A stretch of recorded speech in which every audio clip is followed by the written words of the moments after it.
ರಾಜ್ಯ ಸರ್ಕಾರದ ಮಹತ್ವಾಕಾಂಕ್ಷೆಯ 5 ಗ್ಯಾರಂಟಿಗಳಲ್ಲಿ ಪ್ರಮುಖವಾದ ಗೃಹಲಕ್ಷ್ಮಿ ಯೋಜನೆಯ ನೋಂದಣಿ ಪ್ರಕ್ರಿಯೆ ರಾಜ್ಯಾದ್ಯಂತ ಈಗಾಗಲೇ ಆರಂಭವಾಗಿದ್ದು ಮಂಗಳೂರು ಮಹಾನಗರ ಪಾಲಿಕೆಯ ವ್ಯಾಪ್ತಿಯ 22 ಕೇಂದ್ರಗಳಲ್ಲಿ ನಡೀತಾ ಇದೆ ಎಂದು ಪಾಲಿಕೆಯ ಆಯುಕ್ತ ಆನಂದ್ ಸಿಎಲ್ ಹೇಳಿದ್ದಾರೆ. ಪಾಲಿಕೆಯ ಕಚೇರಿಯಲ್ಲಿ ಈ ಕುರಿತು ಮಾಧ್ಯಮಗಳಿಗೆ ಮಾಹಿತಿ ನೀಡಿದಂತ ಅವರು ಇದುವರೆಗೆ ಸುಮಾರು 3,500 ರಿಜಿಸ್ಟರ್ ಆಗಿದ್ದಾರೆ. ಹೆಚ್ಚಿನ ಬೇಡಿಕೆಗಳು ಕೇಂದ್ರಗಳಿಗೆ ಬಂದಿದೆ.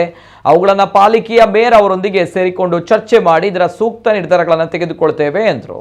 ಇನ್ನು ಇದರ ಫಲಾನುಭವಿಗಳು ಗೃಹಲಕ್ಷ್ಮಿ ಯೋಜನೆಯ ನೋಂದಣಿಗೆ ಕೇಂದ್ರಗಳಿಗೆ ತೆರಳುವ ಸಂದರ್ಭ ರೇಷನ್ ಕಾರ್ಡ್ ಅಥವಾ ಆಧಾರ್ ಕಾರ್ಡ್ ಅನ್ನು ತೆಗೆದುಕೊಂಡು ಹೋಗಬೇಕು. ಪಾಲಿಕೆಯ ವ್ಯಾಪ್ತಿಗೆ ಒಳಪಟ್ಟಂತಹ ಎಲ್ಲಾ ಆರೋಗ್ಯ ಕೇಂದ್ರಗಳಲ್ಲಿ ಗೃಹಲಕ್ಷ್ಮಿ ಯೋಜನೆಗೆ ನೋಂದಣಿ ಮಾಡಿಕೊಳ್ಳಲು ಅವಕಾಶವಿದೆ ಎಂದು ಹೇಳಿದರು.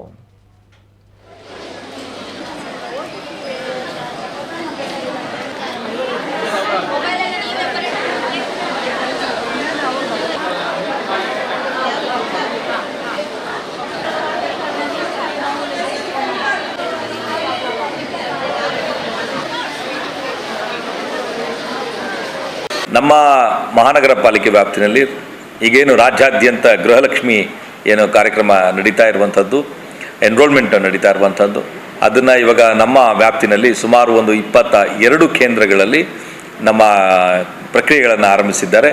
ಇದರಲ್ಲಿ ಈಗಾಗಲೇ ಸುಮಾರು ಒಂದು 3,500 ಜನ ರಿಜಿಸ್ಟರ್ ಆಗಿದ್ದಾರೆ. ಈಗ ಹೆಚ್ಚಿನ ಬೇಡಿಕೆಯೂ ಸಹ ಕೇಂದ್ರಗಳಿಗೆ ಬಂದಿದೆ. ಅವುಗಳನ್ನು ನಮ್ಮ ಮೇಯರ್ ಮಹಾಪೌರರೊಂದಿಗೆ ಸೇರಿಕೊಂಡು ಚರ್ಚೆ ಮಾಡಿ ಮತ್ತೆ ಅದನ್ನೆಲ್ಲ ಮಾಡಿಕೊಡ್ತೀವಿ. ಎಲ್ಲ ನಮ್ಮ PHCಗಳಲ್ಲಿ ಕೇಂದ್ರಗಳನ್ನು ನಾವು ತೆಗೆದಿದ್ದೇವೆ. ನಮ್ಮ ಆರೋಗ್ಯ ಕೇಂದ್ರಗಳೆಲ್ಲಿದೆ ಅಲ್ಲ ಎಲ್ಲ ಕೇಂದ್ರಗಳಲ್ಲಿ ಅಲ್ಲಿ ತೆಗೆದಿರುವಂಥದ್ದು. ಅಲ್ಲಿ ಡಾಟಾ ಎಂಟ್ರಿ ಆಪ್ರೇಟರ್ಸ್ ಇರ್ತಾರೆ. ಅವ್ರ ಹತ್ರ ಆ ಕಾರ್ಡ್ಗಳನ್ನು ತೆಗೆದುಕೊಂಡು ಹೋಗುವಂಥದ್ದು. ಅವ್ರದ್ದು ರೇಷನ್ ಕಾರ್ಡನ್ನು ತೆಗೆದುಕೊಂಡು ಹೋದರೆ ಅಥವಾ ಆಧಾರ್ ಕಾರ್ಡ್ ಅವ್ರು ತೆಗೆದುಕೊಂಡು ಹೋದರೆ ಅವರಿಂದ ಅದು ಫೆಚ್ ಆಗಿ BPL ಮತ್ತು APL ಕಾರ್ಡ್ ಇಬ್ಬರಿಗೂ ಸಹ ಇಲ್ಲಿ ನೋಂದಣಿಯನ್ನು ಮಾಡ್ತಿರುವಂಥದ್ದು. ಪಾಲಿಕೆ ಕಂಪ್ಲೀಟ್ ಎಲ್ಲ PHCಗಳಲ್ಲಿ, ನಮ್ಮ ಹೆಲ್ತ್ ಆಫೀಸ್ಗಳಲ್ಲಿ, ನಮ್ಮ ಸರ್ಕಾರಿ ಕಟ್ಟಡಗಳಲ್ಲಿ, ಕೆಲವು ಶಾಲೆಗಳಲ್ಲಿ ಇವನ್ನ ಮಾಡಿರುವಂಥದ್ದು.